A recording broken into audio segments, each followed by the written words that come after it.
Dinikum, Din Klinik untuk Antum bersama Dr. Dasman Yahya Ma'ali LCMA Hafizahullahu Ta'ala. Bismillah, Assalamualaikum warahmatullahi wabarakatuh, Ustaz. Waalaikumsalam Ustaz, warahmatullahi apaan pertanyaannya?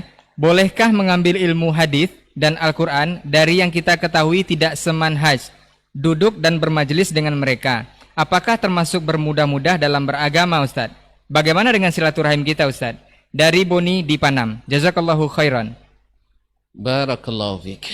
Ma'asyiral ikhwati wal akhawat, khususnya saudaraku Boni yang bertanya, apakah belajar ilmu hadis kepada orang yang tidak semanhaj termasuk bermudah-mudah dalam beragama? Pertama, apa yang dimaksud dengan manhaj dulu? Manhaj itu adalah jalan yang terang, at-tariqul wadih al-masluk, jalan yang telah terang benderang yang dilalui. Manhaj kita ditentukan oleh Allah dan Rasulnya sallallahu alaihi wasallam. Wa likullin ja'alna minkum syir'atan wa minhaja. Bagi setiap kalian kami jadikan syariat dan minhaj, jalan. Nah, mana manhaj yang dimaksudkan? Manhaj itu terbagi pada dua, manhaj ahlus sunnah dan manhaj selain ahlus sunnah. Nah, siapa yang dimaksud dengan ahlus sunnah secara ringkas?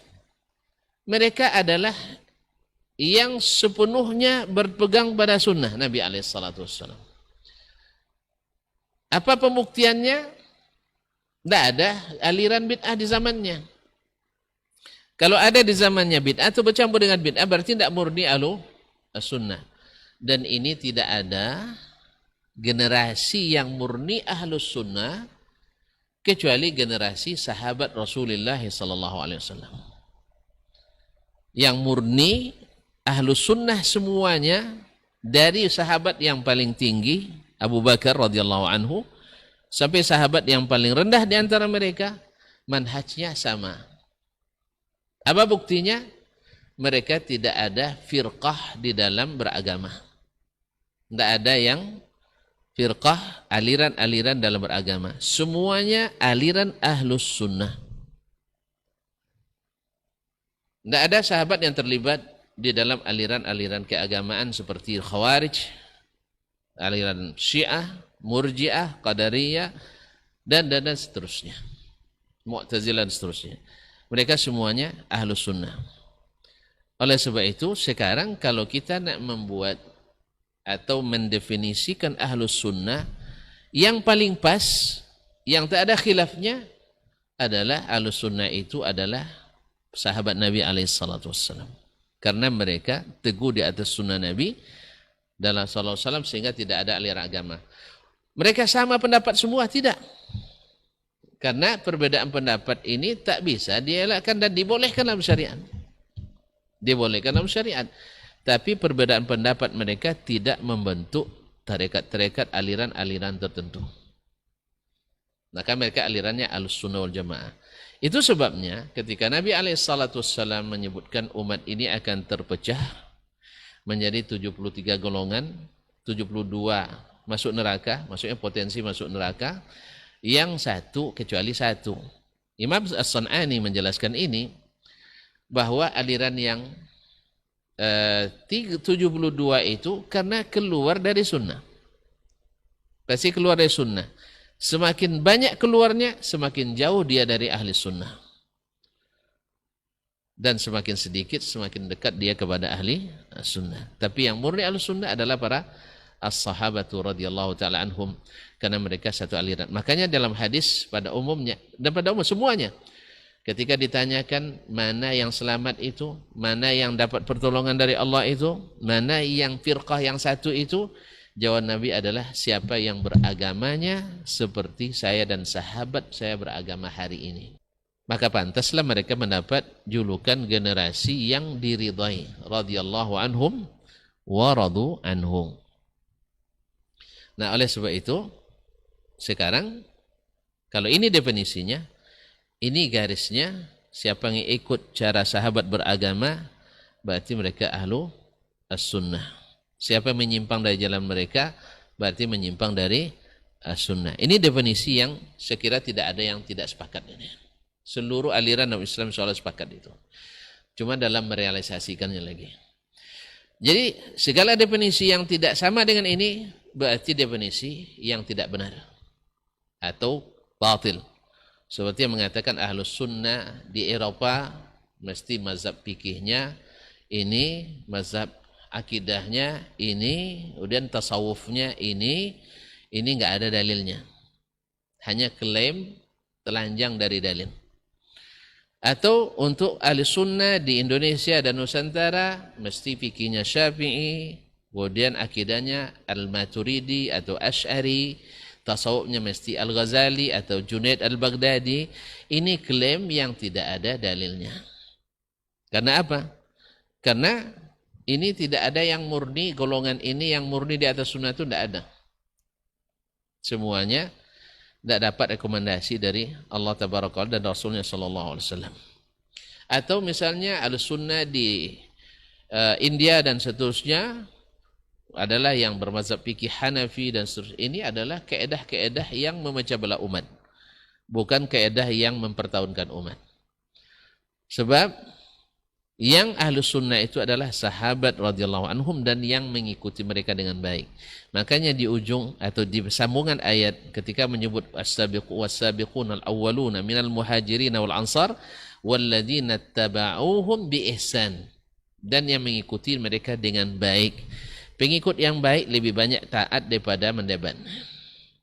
Dan kalau sudah mulai mendebat itu sudah tidak jadi pengikut yang baik. Antum aja lah coba dulu punya anak yang taat pasti tidak suka mendebat. Kalau suka mendebat antum tuduh tidak taat. Nah gimana? Taat. Iya, tidak masuk akal. Pokoknya taat. Walaupun tidak masuk akal. Karena apa? Karena kita meyakini kebenarannya mutlak. Sedangkan akal kita tidak mutlak. Kalau sudah jelas bahwa manhaj Ahlussunnah itu manhaj sahabat dan yang mengikuti mereka dengan baik. Nah, kalau kita melihat orang, pertama, apa ciri khasnya manhaj mereka? Secara garis besar terbagi tiga. Yang pertama, menta'zim nas syar'i, Al-Quran dan hadis. Apa makna menta'zim itu? Mau mendengar dan mau mengikuti. Karena itu makna ta'zim. Yang kedua, tidak berdalil kecuali yang sahih. Masuk Hasan di dalamnya tadi. Yang ketiga, mengikuti pemahaman generasi pertama tadi. Karena mereka semuanya sudah dipahamkan oleh Nabi SAW pada mereka. Nah, bila ketiga syarat ini secara garis besar nanti ada turunannya, bisa terlaksana pada seseorang atau golongan ini, kita katakan di Ahlussunnah. Nah, kalau ini ada pada mereka, menta'zim nusus, tidak menolaknya dengan pemikiran, atau tidak memarkirnya dengan logika, atau tidak mensyaratkan diterima dengan pakai sesuai akal, maka dia Ahlus Sunnah. Kalau disyaratkan dulu harus sesuai akal, harus sesuai dengan pemikiran, harus sesuai hawa, berarti dia bukan Ahlus Sunnah dalam bab ini. Dalam bab ini. Nah, semakin banyak bab yang dia lakukan tidak mengikuti ini, semakin jauh dia dari Ahlu As-Sunnah, dari manhajnya as-sahabatu radhiyallahu anhum. Nah, kalau demikian, nah bagaimana kalau kita menuntut ilmu kepada yang seperti ini? Saya tidak bisa memberi nasihat kecuali dengan nasihat para ulama. Imam Muhammad ibn Sirin rahimahullah, tadi sudah kita nukil perkataannya. Dulu mereka tidak nanya dari mana dapat ilmu ini. Sebab seperti Anas bin Malik, laisa kullu wahidin minna yasmul haditsa minan nabiy sallallahu alaihi wasallam. Tidak semua kami mendengar langsung hadis dari Nabi. Lakin laisa minna man yakzib. Tidak ada di antara kami yang berdusta. Karena tidak ada kepentingan golongan. Nah, kapan ada dusta? Setelah adanya aliran. Ada yang memang pakar berdusta, ada yang pikir-pikir berdusta. Yang pakar berdusta misalnya adalah aliran-aliran yang gulu dalam tasawuf seperti Syiah, atau gulu dalam berpikir seperti Mu'tazilah. Mereka ini masuk ranking-ranking 1 dalam berdusta terhadap Allah dan Rasulnya sallallahu alaihi wasallam. Dalam ilmu hadis akan kita temukan pernyataan para ulama hadis bahwa orang yang paling terkenal berdusta, satu adalah orang-orang Syiah Rafidah, kemudian orang-orang Zanadiqah. yaitu orang-orang yang mendahulukan akalnya daripada apanya, sehingga mereka tidak beriman kepada Allah dan Rasulnya sallallahu alaihi wasallam. Berkata beliau Muhammad bin Sirin rahimahullah, Muhammad bin Sirin ini biar tahu harga perkataannya kita harus tahu juga dia masuk nominasi tabi'in paling utama, afdalut tabi'in. Sebagian mendahulukan Muhammad bin Sirin, sebagian mendahulukan Sa'id bin Musayyib, sebagian mendahulukan Al-Uwais Al-Qarni, sebagian mendahulukan Al-Hasan Al-Basri. Dia termasuk yang dijagokan untuk menjadi tabi'in paling utama dari sisi ilmu, dari sisi ketakwaannya. Dia katakan, inna hadzal ilma dinun, ilmu ini adalah dasar agamamu. Agamamu itu sendiri dengan ilmu ini. Fanzur amman ta'khuduna dinakum, lihat dari mana kalian mengambil agama kalian. Kalau jelas Nabi mengatakan yang selamat itu adalah sahabatnya dan yang mengikuti mereka dengan baik, maka antum lihat kalau manhajnya seperti yang kita sebutkan tadi, seperti sahabat menta'zim nusus, kemudian tunduk kepadanya, tidak mendebatnya, tidak mensyaratkan harus terima dengan akal dan logika dulu baru terima, dan tidak membeda-bedakan antara satu hadis ahad dengan mutawatir, karena di sahabat tidak ada membedakan itu, maka kita katakan dia ahlus sunnah, maka belajarlah daripadanya.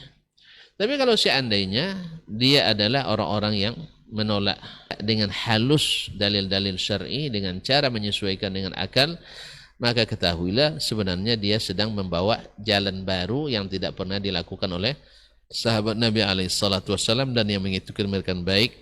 Maka kalau antum duduk bersamanya, khawatir ini menasukkan syubhat dalam diri kita, karena syubhat itu sangat berat kalau sudah masuk, ibarat air masuk ke dalamnya sesuatu yang membuatnya terkontaminasi. Oleh sebab itu, maka termasuklah bermudah-mudah dalam mengambil ilmu. Oleh sebab itu, semoga Allah jadikan kita orang-orang yang senantiasa selektif. Dan ini memang harganya mahal, memang konsekuensinya berat. Karena kita akan dituduh yang dimaksud oleh sunnah itu adalah golongan kita sendiri. Tidak. Kita mengatakan golongan yang setia kepada Nabi dan para sahabatnya. Apapun nama ormasnya, apapun nama partainya, apapun jenis kulitnya, apapun negaranya. Ya, sehingga tidak ada lagi batas-batas mazhab, tidak ada lagi batas-batas aliran, tidak ada lagi batas-batas tariqah atau tarekat. Yang penting adalah mengikuti sahabat Nabi SAW. Kalau dalam bab itu dia mengikuti, kita katakan dia al-sunnah di situ. Kalau dia tidak mengikuti, berarti dia di bab itu mungkin keluar. Kalau semua bab dia keluar dari manhaj sahabat, kita katakan dia bukan ahli sunnah secara mutlak. Karena ada yang sebagian, Masya Allah, yakni kebanyakannya ikut ahli as-sunnah. Tapi ada sebagian masalah yang mungkin tadi dia tersalah, maka kita katakan dalam masalah ini dia tidak mengikuti ahli sunnah. Mungkin kita sendiri juga. Kita sendiri setelah diuji, dikomparasi, ternyata kita keliru dalam memahami berdasarkan hadis dan amalan sahabat Nabi SAW, keyakinan sahabat Nabi. Maka di saat itu kita harus juga dewasa untuk mengakui bahwa kita memang salah. Karena yang salah itu bukan yang tak pernah salah, tapi yang salah adalah kalau jelas salah tetap tidak mau mengakui salah. Ini yang dapat saya sampaikan menjawab pertanyaan ini. Mudah-mudahan saudaraku yang bertanya bisa memahaminya dengan baik. Terima kasih dan mohon maaf. Wassalamualaikum warahmatullahi wabarakatuh.